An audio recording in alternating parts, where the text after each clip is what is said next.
Hi there, it's Kevin with GatheringMagic.com with you. Wrap-up video with the Mardu Rally. This deck was incredibly fun to play.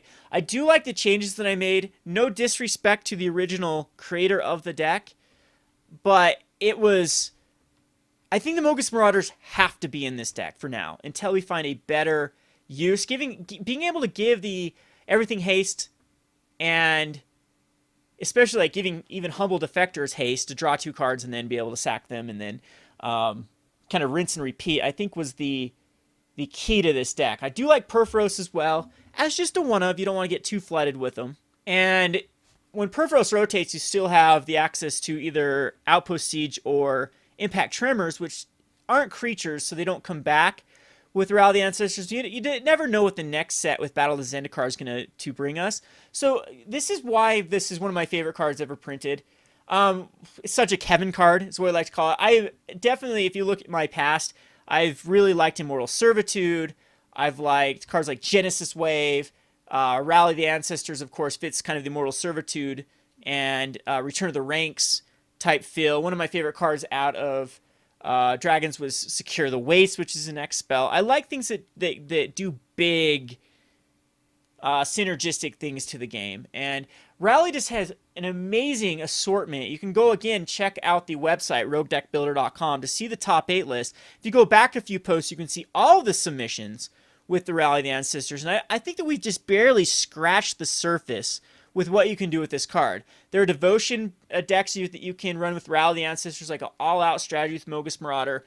There is the Constellation-based strategies that I've done in the past. There is the Wall. I did a deck tech not too long ago called Rally the Walls, which you use Wall of, I want to say Wall of Blossoms, Wall of Mulch to destroy walls and get them in the graveyard, and then you use Kheru Bloodsucker because everything has more toughness than 4. Then when they die, you gain 2 life, and your opponent loses 2 life. And I know that there is even other strategies that haven't quite the right composition to them, or the right strategy, like synergies. I was thinking of like a Disciple of, when I was looking through this card, Disciple of Deceit is pretty cool with 2 drops, as you can inspire it to actually discard a card to go get your Rally the Ancestor. So there's my challenge to you guys. Send me a list of Disciple of Deceit. See if you can make a Rally the Ancestor Disciple of Deceit deck, and let's see what we can do with it. And then it just seems very, very powerful. Being able to, Kior's Follower can untap it. So is there a way to tap it, maybe like Springleaf Drum, Kior's Follower? You're into 4 colors at this point, but in this standard, it's not that hard to even go into 4 colors with like the Tri-lands and Mana Confluence. And then the Disciple will get a card that you want to rally back, like a Karsi Sadist, and then we'll actually go tutor up the Rally Ancestor. So that's the card I'm really, really, really looking forward to seeing if we can make this work. Disciple of Deceit. So that's my challenge to all my viewers. Build a deck, send me that list. Please, please, please, if this is your cup of tea, come join roguedeckbuilder.com. We have a Facebook page. We also have a Reddit page, which is reddit.r/roguedeckbuilder. And the website, I'm going to have more and more authors. So if you like to write articles, this is a good way to kind of showcase your work. Right now we have, I think we're up to 5 authors. The more the merrier. If we can get people on like a weekly rotation for writing articles, I think that the more we can actually grow this great community. I apologize it's taking me this long to build a community. One of the first things that I did when I started Rogue Deck Builder is I wanted to create this community for Johnnies to brew around specific cards or just brew around specific ideas. Now, the Spike community is incredibly active. If you go to reddit.r/spikes, that is a very, very active subreddit that is dedicated to really finding like the perfect 60 cards to run or 75 cards to run in your tier 1 deck. They always talk about like right now there was a post about Shadow of Doubt for Grixis Delver decks to see if it's worth it. So you have a whole community of thousands of Spikes putting their heads together and saying this card will work good for this particular metagame, for this matchup, blah blah blah blah blah. We need that for Johnnies.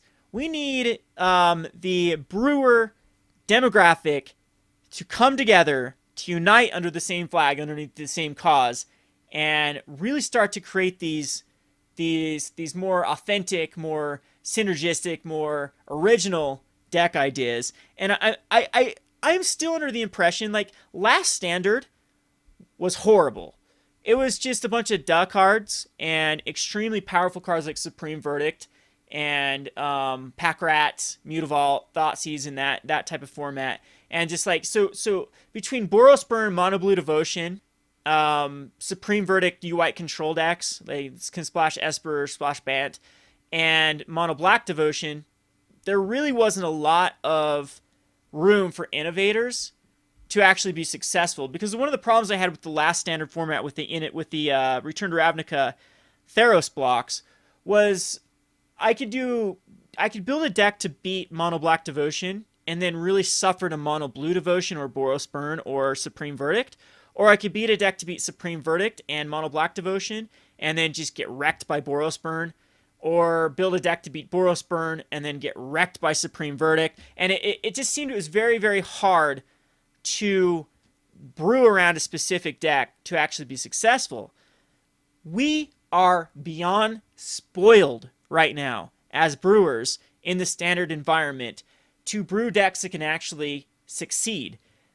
There is no boogeyman deck. Every deck in Standard has major holes and major weaknesses, which you cannot say about the top four, the big four, out of Last Standard. And you can even kind of say that Mono Green Devotion was pretty decent Last Standard too, or even Mono Red Devotion. But still, I think that the big four were just such complete decks that it was hard for anything else to kind of compete with them in their kind of big boy ring. Right now, that is not the case. You just saw this deck, this little homebrew that someone just submitted to RogueDeckBuilder.com, do pretty well. Like, arguably, we got really lucky versus the red deck wins and the RG Devotion. But this last match versus Abzan, all the pieces seemed to nicely come together. We did very good. I mean, that's what Abzan does. He had a nice spread of cards. It had a bunch of coursers, maybe two flooded with coursers. Had a Thoughtseize, had a Satyr Wayfinder.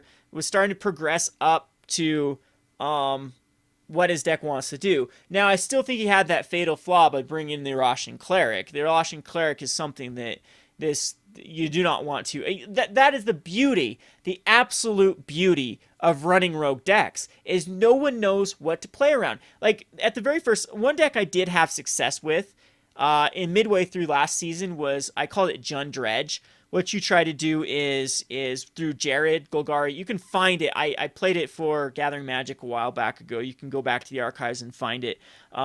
Use Jared Golgari Lich Lord and cards like Lotless Troll and Flesh Blood, and you just try to put a bunch of stuff in your graveyard. Night Howler and Night Howler could be lethal. Jared could be lethal, and then Flesh Blood. A lot of times you could turn 4 kill, turn 5 kill. It was pretty consistent, but I ran it and I top 8'd a PTQ with there was over 125 players in it, so it was a long 8-round tournament, I believe, and was able to only lose one match and able to top 8, and lost in the top 8 to really good mono black draw with Mutavaults and Pack Rats and Thoughtseizes. But anywho, I was able to really exploit that PTQ because no one knew what I was trying to do. I was able to get them with Flesh Bloods out of nowhere or Jared's out of nowhere, and then that was not the case even a month and a half later when I took it to GP Phoenix, and everyone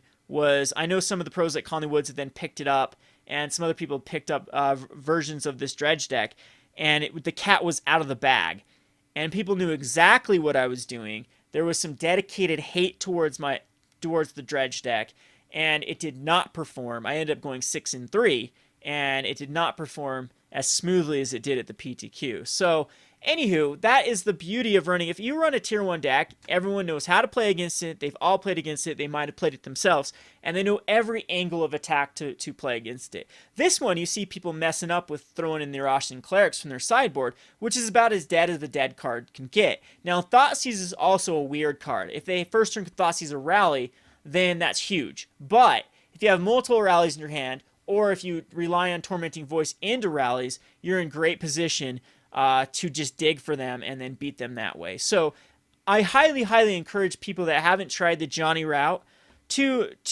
exercise some creative muscle and see how you like it. I understand the comfort of running the tier 1 deck. You know that it does work. I was able to very well. In fact, I think I'd be a lot more successful of a player if I played tier 1 decks. Because I did at a Super Sunday series, which I know isn't the greatest. They do cap at 255 players at a Super Sunday series, and I was able to top 8 Super Sunday series, borrowing my friends. I didn't even bring my standard deck to GP Salt Lake, and I was able to top 8 using his tier 1 Jund Planeswalker deck at the time, and I could tell the power of tier 1 decks. Like, it's a lot easier to pilot a tier 1 deck.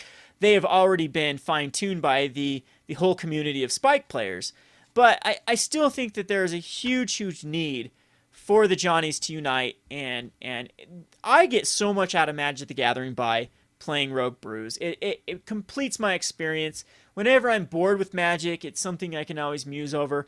We have a player at our local game store that builds the craziest decks ever. See, I consider myself probably a Johnny Spike, or even a Spike Johnny, that my first desire is to do well and then create. So it's almost like all of my decks need to perform very well. But this, we have a true Johnny, a Timmy Johnny or Johnny Timmy at our store, and I'm so impressed with the crazy synergies he comes up with. It's just, this card you would never think happened, never think would see play, and he's getting them to work, and it's just hilarious when it actually goes off and does what it does. But so kudos to that particular player. His name is Tyler. Great player. So if he watches this channel, shout out to you, Tyler, for that, and a few other players that have kind of this rogue feel to them. So I hope that more people will join the community. Rambled on for way too long for a wrap-up, but I encourage you to check out roguedeckbuilder.com, not just for the shameful self-promotion, but I desperately want that community.